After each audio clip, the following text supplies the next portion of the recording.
Hi folks, welcome back to the B29 Restoration Project. So B29's on its wheels and I've got one engine mounted. I needed that for ballast for working back on the tail, because once you start putting elevators and all that stuff on this thing, it gets tail heavy and it'll fall on its butt. So quick little update if you haven't watched the last video. Pretty much everything wiring and servo wise is done inside the fuselage. There's a couple little things with the ignitions that need mounted, fuel tanks, whatnot, but fuselage is pretty close to being done. There's only a handful of small things that I have to do. One of the most time consuming things, we're going to ignore that cowl. Don't look at the cowls. I'm still procrastinating on doing cowls. So one thing I need to do is I need to get the national insignias put on the airplane.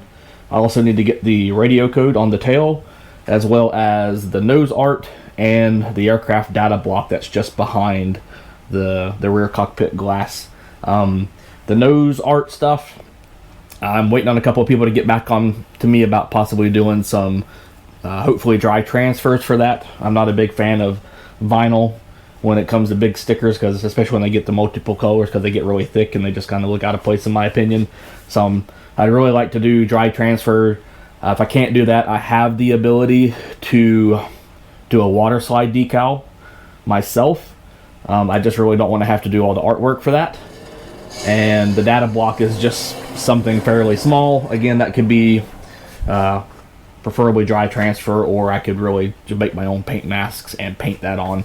As far as paint masks go, for like the radio code and everything, I've done those myself. I drew these up, and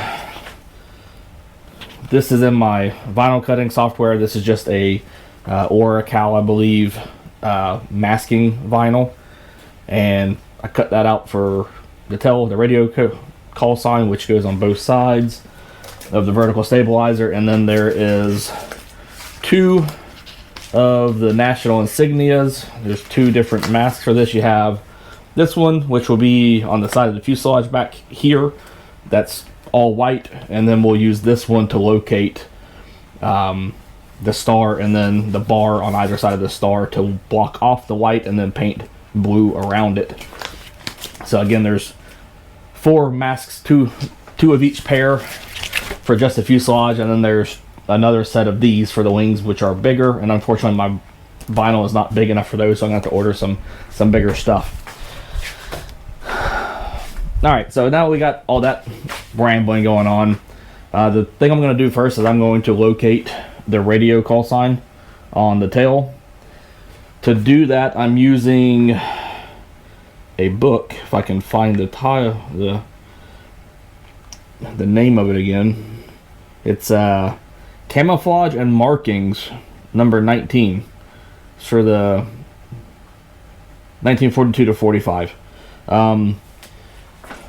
It's probably not the perfect time frame for this particular airplane, but I believe this one had the black belly intended for wartime, so I'm guessing the national insignia when the black belly was done was probably from that same 42 to 45.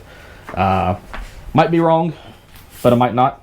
I'm just kind of going on what I think is going to be based on pictures that I have seen of the airplane with the black belly. The national insignia that I have chosen, which is just white and blue, looks to be pretty correct. Radio call sign numbers, they're Amarillo USAF font. I think it's a little more modern than what they used back in the day, but again, it works and it looks pretty close to what the pictures look like. So, all right. Inside of that book, there's a couple of artist renderings that go about talking mostly about a couple of the prototypes, and then again the 1942-1945 time frame. But they basically say the radio call signs are 15 inches tall on the full scale, and they're about 6 inches above this lower hinge line. When you scale that down, what that works out to is it works out about 1 inch above the lower hinge line, and about 2 3/16, 2 1/8 of an inch tall letters, which is what I have come up with. Taken my vinyl mask here, I've measured from the bottom of the numbers as far as I could, while still leaving some material at the top for the other one. So it comes down to about 6/10 of an inch. And then I have this laser level line about 4/10 of an inch above that that lower hinge. And then on the back side here, it's just about 1/2 of an inch from there. And basically all I'm going to do is I'm going to place this in position, get my fat head out of the way so I can see the line. Then I'm going to use a couple of pieces of masking tape up here to just hold it.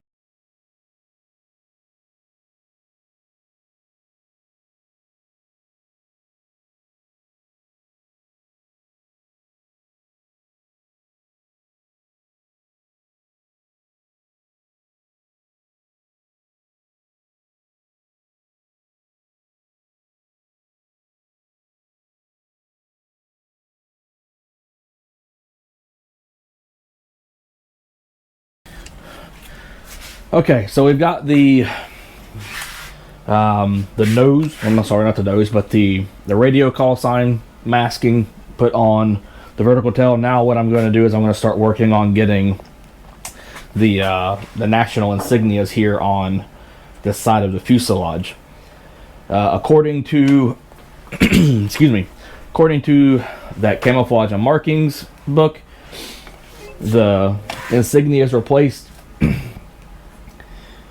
depending depending on where the airplane was manufactured in that time, between 756 and 762, or station 756 to 762, which typically that means from wherever the datum is. I'm not sure where the datum is on this airplane, but I'm guessing it's the very nose of it.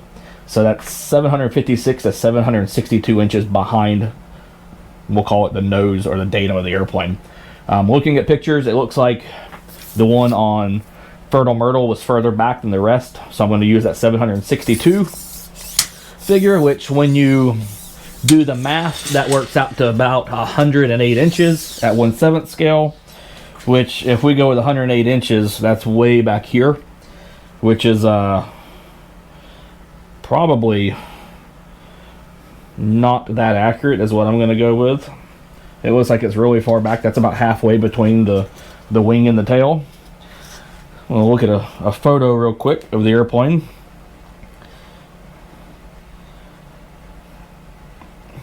And compare that to what I see here. I've got a fairly decent side-on photo that's a screenshot from a video off of YouTube, and it looks like it might be pretty close to halfway. It looks like it's more forward on the halfway. It looks like the roundness of the star, the round circle around the star, is more in line with the front of the ventral fin here, maybe even just a little bit in front of it. And our 108 inches is way back here. Again, this airplane's not a scale accurate version of the B-29. It's very close to resembling one, but you start looking at dimensions and it's not quite there.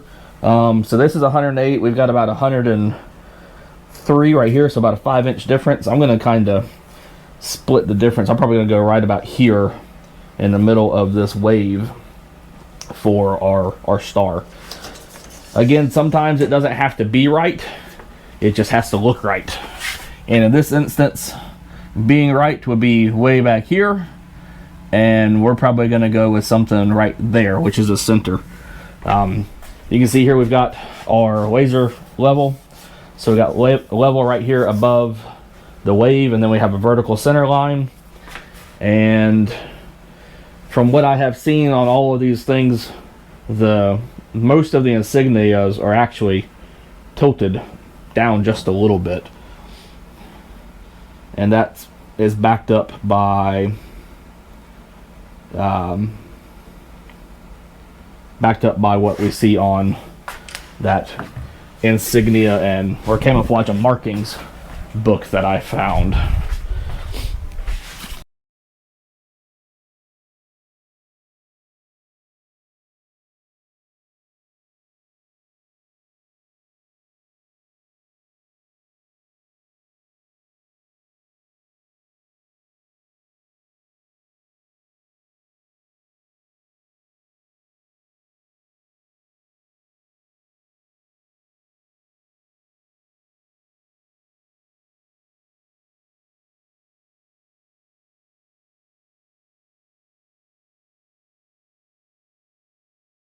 So national insignia is done.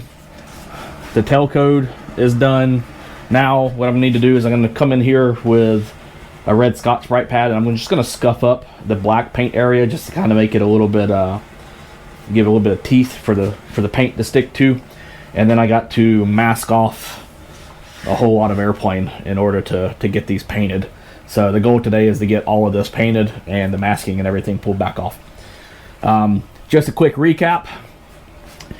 Good documentation whenever you're building a scale airplane is never in abundance until after you're done with your project. That's one of Platt's laws, I believe. So never stop looking for good documentation. If you're building an airplane from scratch or you're doing stuff, try and use the same 3 views for everything. Unfortunately, 3 views are never accurate. Most of the time they're more inaccurate than anything. So you kind of got to look at pictures in 3 views and kind of compare the two and make it look right, not necessarily be right.